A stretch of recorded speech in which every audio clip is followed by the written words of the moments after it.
अध्यक्ष महोदय, भीनमाल से बागोड़ा सड़क निर्माण के लिए 55 करोड़ पीडब्ल्यूडी ने जारी किए हैं। उस सड़क के नवीनीकरण के मामले में मैंने ये प्रश्न उठाया जो वन विभाग द्वारा रोका गया है। वन विभाग ने कहा है कि ये जो भी संबंधित जमीन है गैर मुमकिन सड़क वन विभाग के नाम अमल दराज है। पूर्व में आज़ादी के बाद से ये स्टेट हाईवे, आज़ादी के बाद से ये सड़क चल रही है और बाड़मेर को जोड़ने वाली सबसे बड़ी सड़क है। पूर्व में भी पहले सेटलमेंट के समय से और 78 में ये म्यूटेशन भी पीडब्ल्यूडी के नाम भरा गया। रीसेटलमेंट में इसको आपके वन विभाग के नाम से हुआ है। मेरा तो ये कहना है कि ये 3 विभागों के बीच में फंस गई सड़क। 55 करोड़ रुपए राज्य सरकार ने पास किए, अब हम किसके पास जाएं? पीडब्ल्यूडी के पास जाते हैं तो कि वन विभाग ने रोक दिया। वन विभाग कहता है कि सड़क हमारी है। हम जाके अध्यक्ष महोदय पता करते हैं तो ये पहले सेटलमेंट में और आज़ादी के बाद से ये सड़क चल रही है। तो अब आपका संरक्षण चाहूँगा अध्यक्ष महोदय कि इन 3 विभागों के कुछ तो, जैसे आज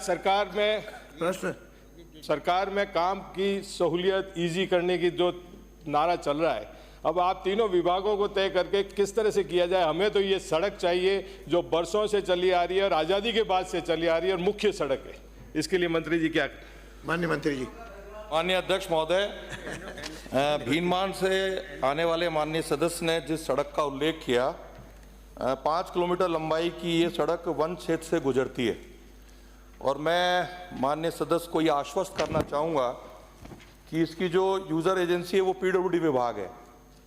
मैं आपके माध्यम से ये कहना चाहूँगा कि पीडब्ल्यूडी विभाग जो परिवेश पोर्टल है उस पर विधिवत आवेदन करे, परीक्षण कराने के बाद एनओसी देने का काम वन विभाग करेगा। वन विभाग किसी सड़क को, किसी निर्माण कार्य को रोकता नहीं है, लेकिन एक मिथक बना हुआ है, यदि परिवेश पोर्टल पर आप विधिवत आवेदन करेगी पीडब्ल्यूडी विभाग तो परीक्षण कराने के बाद इस सड़क के लिए एनओसी देने का काम वन विभाग करेगा। ये मैं आपको आश्वस्त करता हूँ। माननीय सदस्य। अध्यक्ष महोदय, मैं तो आपका यही संरक्षण चाहूँगा कि जनता तो इस चीज़ के लिए जाएगी नहीं, ये तो विभागों को ही आपस में तालमेल बिठा के काम करना है। तो मैं निवेदन करना चाहूँगा कि यहाँ पीडब्ल्यूडी मंत्रालय भी है, रेवेन्यू विभाग भी है, कि जो भी त्रुटियाँ दूर करे, क्योंकि बरसों से इस पे पैसा लगता है। 2012 में भी इसकी चौड़ाई हुई है। ये पहली बार ही किसी वन विभाग के अधिकारी ने इसको रोका है। मौके पे तो सड़क है, उसको तो कहीं ले जा नहीं सकते आप, उसी को रिन्यू करना है। तो मैंने कहा इसको इजी करें और इसको जल्द से जल्द सड़क को बढ़ाएं ताकि लोगों को। माननीय अध्यक्ष महोदय, मैं आपको फिर अवगत, आपके माध्यम से माननीय सदस्य को फिर अवगत करा रहा हूं कि एक वन विभाग भी पीडब्ल्यूडी से इसकी रिक्वेस्ट, एक प्रक्रिया है। आपके जो भी एक्शन इस काम को देख रहे हैं आप उनको आदेशित करें और वो परिवेश पोर्टल पे इस फाइल को अपलोड करें। वन विभाग की तरफ से एनओसी देने का काम मेरा विभाग करेगा। बैठाए तीनों डिपार्टमेंट। मेरा इसमें एक सुझाव है कि माननीय सदस्य आप वहाँ के जिलाधीश महोदय से चर्चा करें, वो दोनों तीनों विभागों को बुलाएं। जहाँ वन विभाग की जरूरत है कि मंत्री जी ने आश्वस्त किया है कि वो एनओसी दे देंगे, इतना ही है। मैं एक निवेदन करूँ, कार व्यवस्था करें। मैं निवेदन करूँ, वहाँ का प्रतिपक्ष, वहाँ का कलेक्टर सरकारी है। माननीय अध्यक्ष महोदय, नेता प्रतिपक्ष देखो, एक मिनट मेरी बात आप बार बार मत उठा करो। मैं जवाब दे रहा हूँ, मैं सक्षम हूँ आप जवाब देने का। तीसरी बार हो गया, आप इस तरह से नहीं बोलोगे बार बार।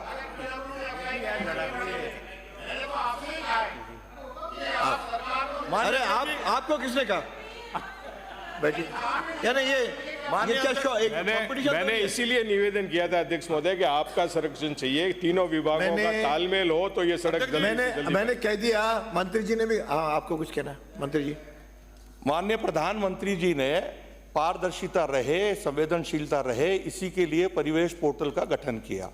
परिवेश पोर्टल का दूसरा गठन भी हो चुका है और एक प्रक्रिया है, इसमें ना जिलाधीश महोदय की आवश्यकता है ना किसी और की कोऑर्डिनेशन की आवश्यकता है। जो यूजर एजेंसी सड़क बना रही है वो विधिवत परिवेश पोर्टल पर आवेदन करे, परीक्षण करने के बाद जो जो कागज वो मांगे वो अपलोड करे। माननीय विधायक महोदय, निश्चित रूप से उस पर एनओसी दी जाएगी। बढ़िया। माननीय यूनिस खां।